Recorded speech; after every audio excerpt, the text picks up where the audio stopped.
Hi అండి. 1 ఇయర్‌కి సరిపడా ఆవకాయ పక్కా కొలతలతో పెట్టామంటే టేస్ట్ చాలా చాలా బావుంటుంది. మా ఇంట్లో ఎప్పుడు ఇలానే పెడతారు మా అమ్మమ్మ వాళ్ళు. ఇప్పుడు ఎలానో చూసేద్దాము. ఫుల్ వీడియో అయితే రేపు అప్‌లోడ్ చేస్తానండి. ఒకసారి చెక్ చేయండి. ఇప్పుడైతే ఏం లేదండి. మనం ముక్కలన్నీ బాగా వాష్ చేసుకొని, అంటే ముక్కలు కాదంటే కాయలు వాష్ చేసుకొని నీట్‌గా ముక్కలు కట్ చేసుకోవాలి. టెంకతో సహా ఉండాలి. టెంక్ ఉంటేనే ఎక్కువ రోజులు పచ్చడి నిల్వ ఉంటుంది. ఇక్కడ చిన్న చిన్న టిప్స్ అయితే కంపల్సరీ చెప్తాను నేను.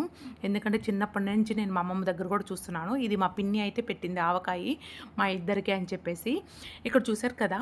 ముక్కలన్నీ వేసుకున్న తర్వాత మాకు కొలతలు మెయిన్ ఇంపార్టెంట్. ఏం లేదండి. ఒక కేజీ ముక్కలకి గిద్ద ఉప్పు, గిద్ద కారం, గిద్ద ఆవపిండి, కొంచెం మెంతిపిండి వేస్తాము.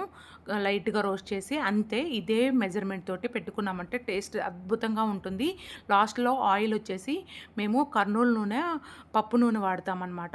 వీడియో నచ్చితే ప్లీజ్ సబ్స్క్రైబ్ చేసుకోండి, లైక్ చేయండి, షేర్ చేయండి. సబ్స్క్రైబ్